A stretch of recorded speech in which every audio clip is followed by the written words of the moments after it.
Welcome back to Season Pass, everyone. I'm Griff McClellan. Now time to dive into our weekly Angelo State sports segment, where Rams and Rambells basketball concluded their 4-game homestand recently. Now, no team entered the week hotter in the Lone Star Conference than the Angelo State Rambells, who searched for their 11th straight win this past Thursday. Angelo State prepared for Game 3 of its 4-game homestand, welcoming the Midwestern State Mustangs to town. Now, the Rambells enter the week 8-1 in conference play, hosting a 4-5 Mustangs squad that previously came off back-to-back wins. ASU's Kenai Williams had a double-double in the team's previous outing versus Eastern New Mexico, and in that game, ASU trailed by 16 early, ultimately climbing all the way back on Route 2. Of course, we all know Maddie Stevens' game-winning layup, at the buzzer. Head coach Alicia Ellis discussed Stevens' leadership and breaking down that game-winning play. I think she had it going at that time, and you know, a leader like that on your team, she's been in those moments with us, she's comfortable with those moments, and we had full trust in that she was going to make that play and take it. You know, it takes a lot of courage to make that play at the end of the game, and we did know that we had to get it in her hand. We tried to draw those post players out on the perimeter. She's got a quick first step. You know, that's one of Maddie's best things she does, is take it off the dribble and finish at the rim, and that's the play we try to get to. Thursday, the Rambells looking to defend their home court once again, this time hosting Midwestern State. Final minute of the game will take you that far in the game. ASU in complete control right now, up big as Addie Burns drives to the rim right there and lays it in off the backboard, making the score 80-59 in favor of ASU. Very next ASU possession, the Rambells not slowing down one bit as Burns finds Kenna Wood cutting along the baseline, 82-59 now. But the biggest story of the night belonged to Magic Esquivel, who recorded a career-high 31 points, shooting 5 for 9 from beyond the arc.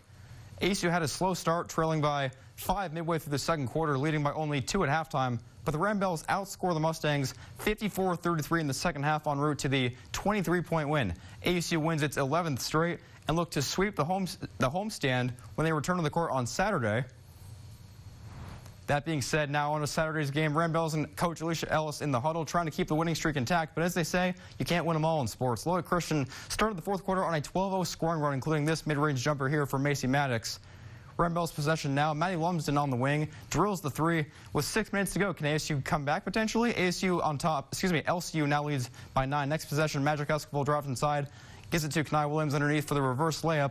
But it was a pretty tough ending for ASU, though, as the Rambells went ice cold, going the final 6 minutes of regulation without making a single field goal. The 18th ranked Lady Shaps get it done, winning by a final of 80-63. The Rambells winning streak is snapped at 11 games. As for ASU men's Rams hoops, the Rams entered the week hungry on a mission to re-enter the win column after previously starting 4-0 at home. The Rams dropped their first 2 home games since the new year began, both of which were double-digit losses. ASU subsequently prepared for Midwestern State, a team that was previously 6-2 in conference play, coming in second place in the LSC standings West Division. Despite the Rams' recent struggles at that time, this was not unfamiliar territory for ASU, given that the team had been in a very similar situation just 1 year prior. Head coach Vinay Patel addressed the current locker room vibe and how his team planned to regroup heading into Thursday's matchup with MSU. You know, I told him after the game, last year at this time of year, we lost 4 straight conference games and then got out of it and won 9 out of 10. You know, we've lost back-to-back, and it feels like the end of the world sometimes. But we lost 4 straight last year, and I reminded our guys, especially our returners, and I said, we don't have to get to that to get out of this right now. And so, you know, I thought we left in a good place. Once we left the locker room, I thought we talked about some really good things after the game ended on what we needed to do to be better going into this week, and I'm anxious to see how we respond starting today in practice. That being said, ASU men's hoops taking the court Thursday. The Rams in search of their first home win of 2025. First half, a little over 15 minutes to go. Mustangs ahead by a touchdown, 14-7. Rams pick up a loose ball. Carvel T-set driving inside the paint. Layup is no good. It's rebounded by ASU and fought hard for right here by Della Hussein in the paint, finding T-set in the corner for 3. It's good. 14-10 Midwestern State still on top. 13.5 to go. T-set tries again from deep. In and out that time. Can't get it to fall. Mustangs get the board. Midwestern State going the other way. But watch this. It's completely just taken away, ripped away by the Rams. That's DJ Freeman. Now Jalen Gilmore brings it ahead, finds Smith from mid-range. That shot is up, and that shot is down. 14-13 the score now. ASU cuts the deficit within 1. Rams hold on for the narrow win by a final of 72-68. Losing streak over. ASU gets back in the win column. T-set and Smith lead the way with 20 points each. Now, of course, jumping ahead to Saturday's game, the Rams taking the court looking for their second straight win to close the homestand. First half, 2.5 minutes in, ASU looking for its first points of the day.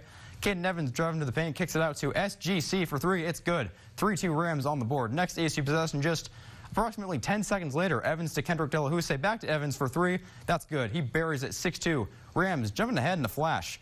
Midway through the half, SGC driving stops, finds Shamar Smith inside with a strong finish with ease. Rams ahead 14-11. Rams get it back in transition. Sterling Gaston Chapman lobs to Smith along the baseline. Pulls up, got it. Rams ahead by 5, 16-11. Angelo State led 34-24 at halftime and did not look back, securing back-to-back wins. Final score 65-55 ASU. The Rams now head to San Antonio for their matchup on Thursday at St. Mary's. And by the way, congratulations to Caden Evans, who reached 1,000 career points on Saturday, scoring 11 on the day. After all that, the recap of the week. Looking ahead now, Angelo State Hoops now begins a 2-game road trip starting Thursday, January 23rd in San Antonio to face the St. Mary's Rattlers. The Ramblers are up first, looking to re-enter the win column while the Rattlers seek their third straight win. And of course, following the conclusion of the ladies' game, the Rams take the court, also seeking their third straight win, taking on a St. Mary's team that's won 6 in a row, currently standing at 6-0 in the LSC East Division and 9-1 in the conference. And now it's time for our Angelo State Players of the Week, starting with the Rambells. This honor this week goes to Maddie Lumsden. Despite Saturday's loss, Lumsden scored a team-high 22 points. In Thursday's win, she had 19 points, second most on the team, as well as 7 rebounds and 4 assists. And for the Rams, the honor goes to Shamar Smith, averaging over 18 points in 2 games this past week, had a team-high 9 rebounds Thursday as well as a block. And he's also pretty reliable at the free throw line, totaling 11 for 13 on the week, nearly 85%.